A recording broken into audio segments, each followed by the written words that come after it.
Hello and welcome to Baba Eats, where I make healthy meals for my family, including my toddler.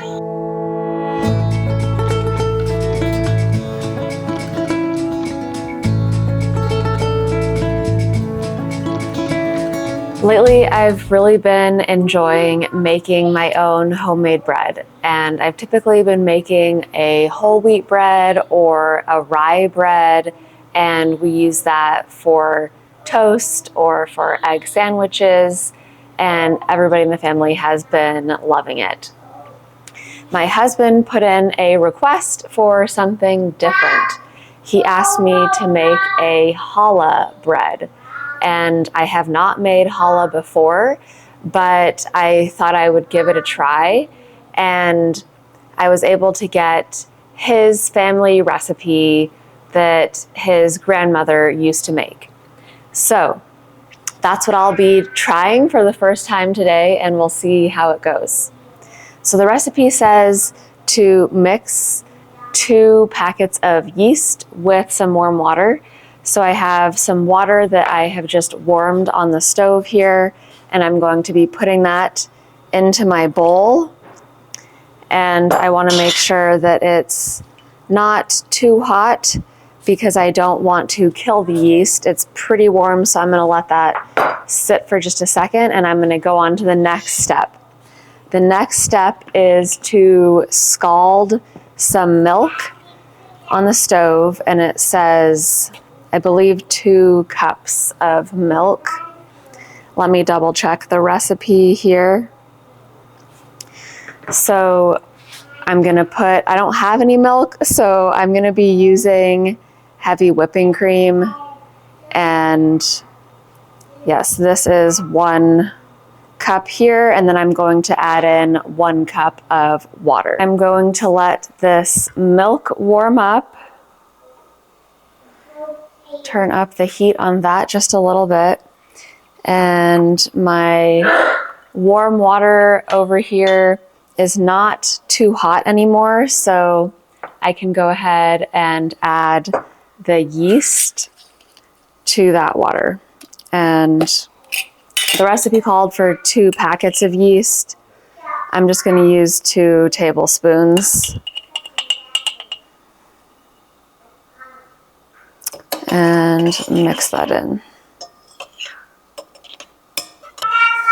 Okay, I have my milk that I've warmed up here, and I'm not actually sure what scalded milk means, but to me that meant get it warm. So that's what I've done just until it started, not quite to a boil, but just until it started getting like almost like it was going to reach a boil.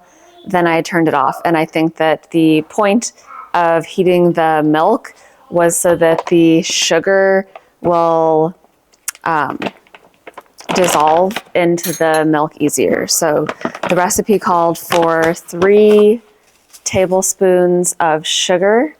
So I'm going to put 3 tablespoons of sugar into the milk. And it also said to add salt at this point. It did not say how much salt to add in the recipe. So I'm going to add about a teaspoon, or maybe that was a teaspoon plus a little of salt in there. And I'm going to mix that around so that it will dissolve. And the heat is off on my stove right now. I just have the milk warm, and I'm mixing these in, the sugar and the salt. So I have my sugar dissolving in here. I have my yeast in the warm water, which should hopefully bloom if I didn't get the water too hot. I don't usually heat my water when I put my yeast in because it works without doing that, but I'm trying to follow the recipe here. It also called for 2 beaten eggs, so I'm going to go ahead and beat those eggs separately before I add them into the batter. Okay, I've been beating my eggs and waiting for my yeast to bloom, and I'm not really seeing anything happening there, and I don't want to use that mixture if it doesn't bloom because I might have killed the yeast with too warm of water. I probably should have checked the temperature before putting it in there. So just to be safe, I'm going to mix up another mixture of yeast in a separate bowl and watch this and see if it blooms. And for this, I just didn't use warm water. I used room temperature or slightly cool water. Room temperature water right now, this time of year, is slightly cool water. So I am just gonna see what happens with this alongside this one. And if they both bloom, then I will use them, use one of them for something else. But if only one of them blooms, then I'll use this one. Okay, it's been a few minutes and my milk mixture has cooled down and is just lukewarm now. And both of my yeast mixtures look like they bloomed a little bit.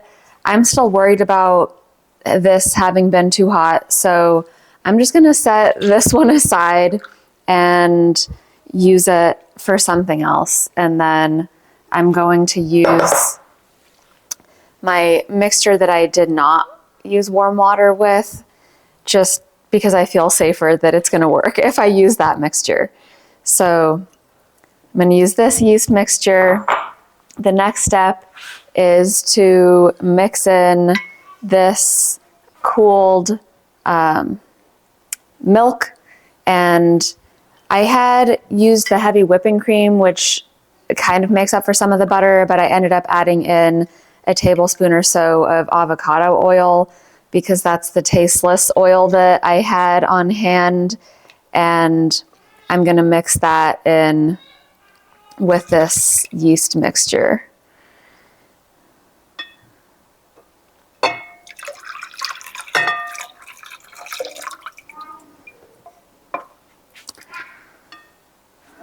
So now I have my milk and my yeast mixture together.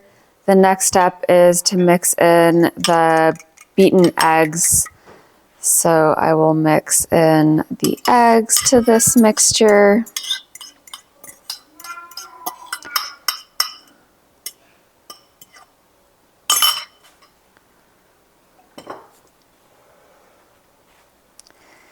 And this called for 7 cups of flour, which is a lot more flour than I usually use in a loaf of bread.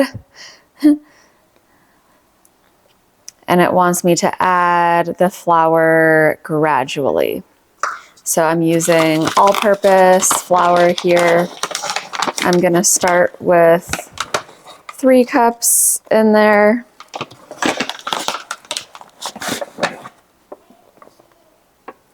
Maybe I'll start with 2. That was a lot of flour, so I'm gonna start with 2 cups and mix that in. And the recipe specified using a wooden spoon to mix, so that is what I'm doing. And the instruction also said beat it together with the wooden spoon, which to me means that I don't have to be too gentle when I'm doing this, that I can mix somewhat vigorously when I'm mixing in the flour here.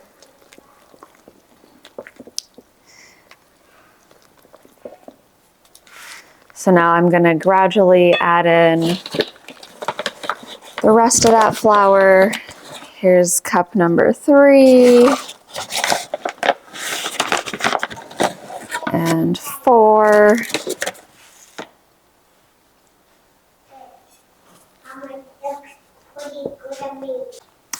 So now I'm going on to the 5th and 6th cups of flour, and the recipe did indicate that at this point I will be mixing it with my hands, as the spoon might become more difficult to get everything mixed in. So I'm going to mix it with the spoon a little bit more and then move over to using my hands.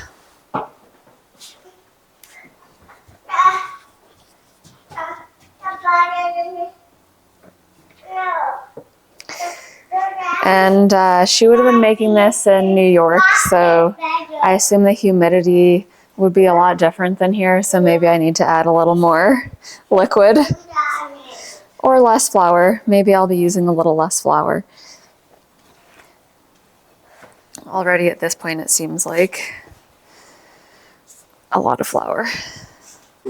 Okay, at this point, this is what it's looking like. It is what I would call a shaggy dough, and it called for another cup of flour, but I don't know if another cup of flour is going to mix in, and I live somewhere very dry. So the next step here was, once it was mixed, is to let it rest for 10 minutes.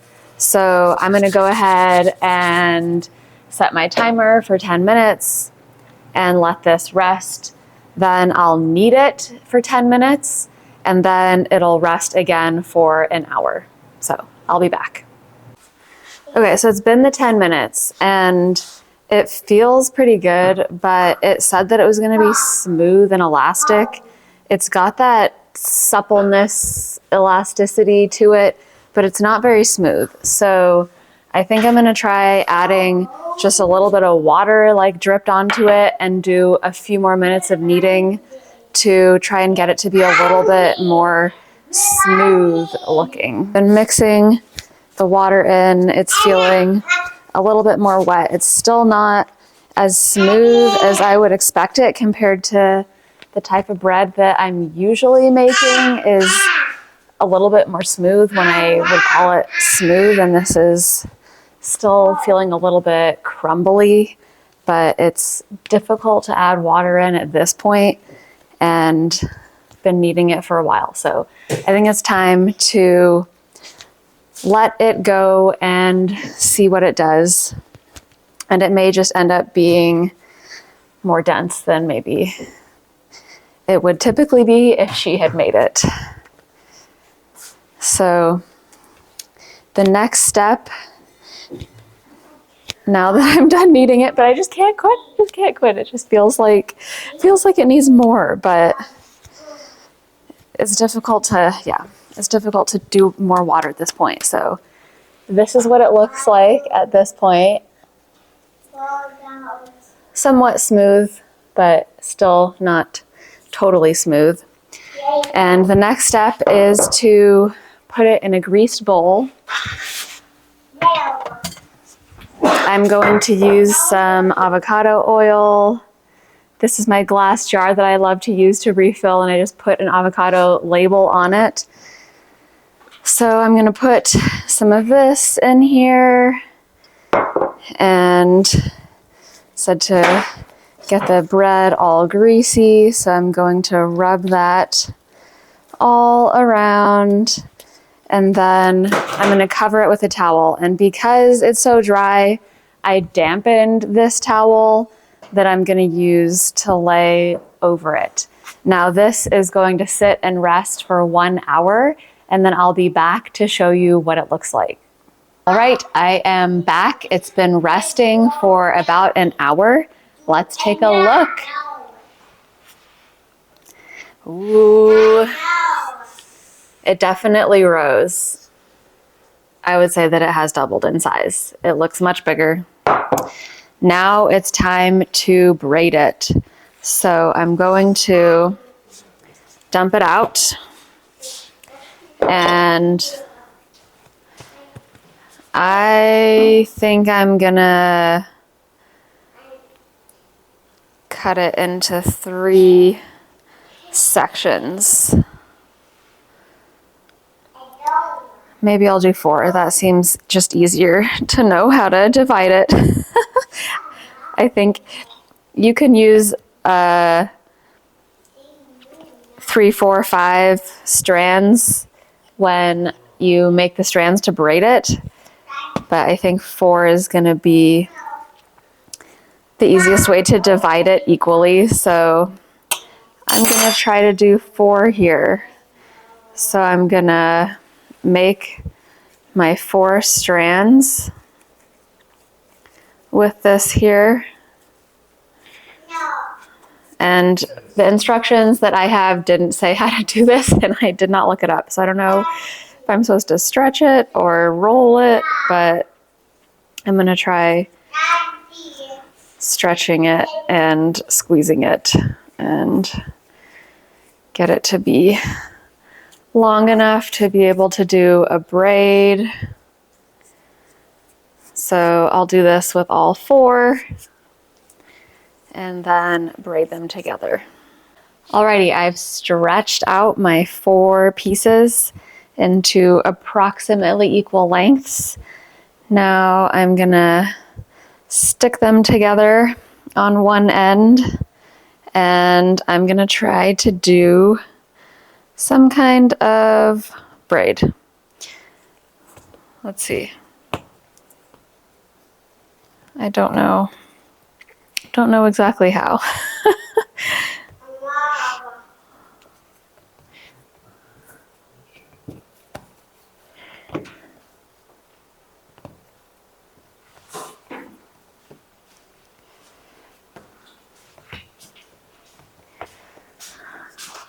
Yeah, I'm just kind of figuring it out as I go along because I haven't done this before. So this is looking like a braid to me.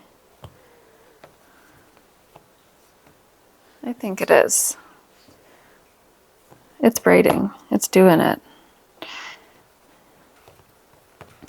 Yeah, I guess my advice is just look at it by eye and do something that looks looks like a braid. I think this is working.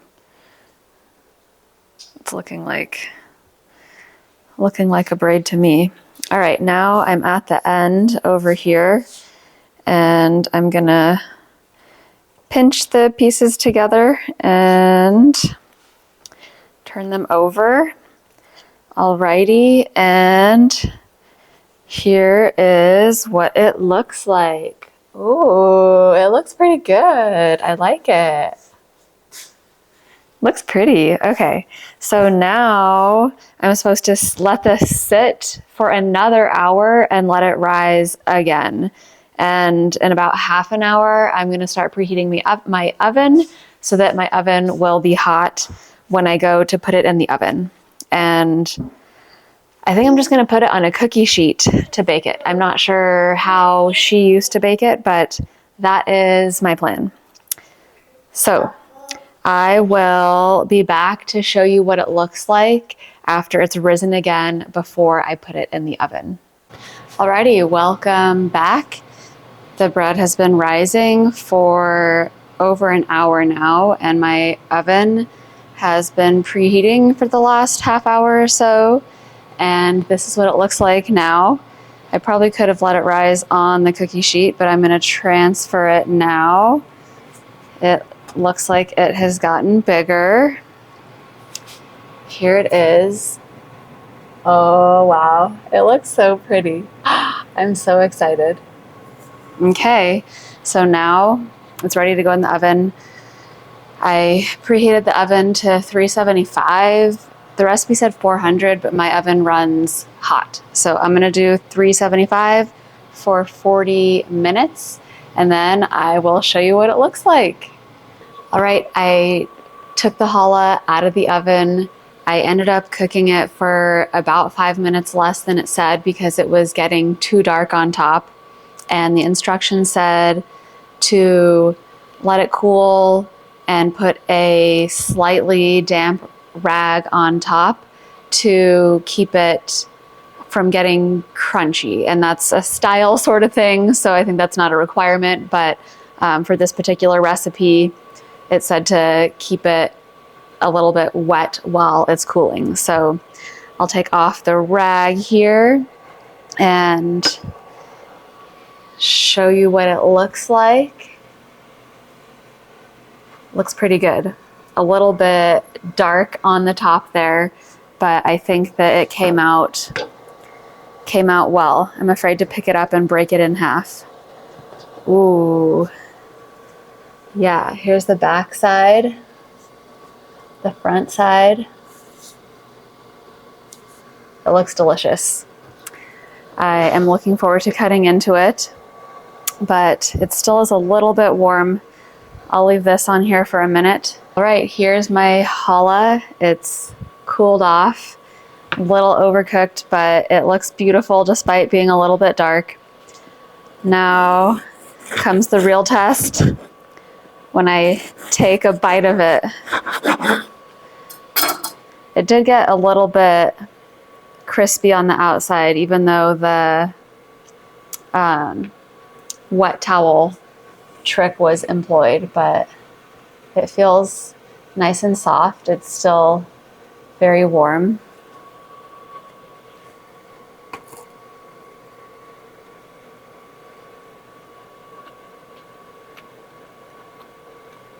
Tastes like bread.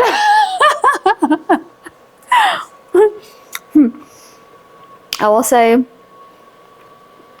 I looked up another challah recipe online, and it had a lot more sugar and used water instead of milk and oil instead of butter. I didn't use butter. But a typical challah recipe might have, and also it had more eggs. So a typical challah recipe might have more egg and more sugar than this family recipe.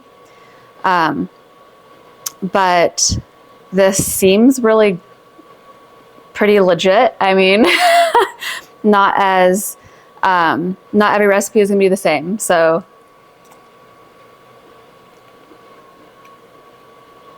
it tastes pretty good. Now I'm gonna give it to my husband and see what he thinks, if it's authentic or not. I'll come back and let you know. All right, reporting back. My husband said that the crust is too crusty, too thick, and that it is more dense than he would like. So it could be that I didn't have enough water given the low humidity here. It could be just variations in the starting material. Maybe another egg would help it be fluffier. Maybe, the size of the eggs could matter. It could also be that I maybe didn't have enough oil in it, since it called for butter and I put a little bit of oil, but I didn't have butter. So there are a few things that I could try adjusting to see if I can get that fluffiness. I'll probably need to do a little bit of research to see what the key is to getting it fluffy, and then we'll try again. But I will tell you, this is gonna make the perfect French toast, and I will be making another video to show you challah French toast. Thanks so much for tuning in. I hope you enjoyed this video, and I look forward to sharing more with you soon. So yesterday, after I made the challah loaf, my in-laws came over, and it turns out my mother-in-law set the record straight that it was actually her grandmother's recipe. So this is my husband's great-grandmother's recipe, my daughter's great-great-grandmother's recipe. So this recipe has been around for a while. And my mother-in-law tasted it, and her main feedback was that I probably cooked it too long. So I was focused on the ingredients and what went wrong there. She said, yeah, it probably has to do with the humidity as far as the ingredients, but also a major factor is that I just cooked it for too long, and that resulted in it being more dry and crusty and not having the right crust texture. As far as the fluffiness of it, she thought that maybe an extra egg would help.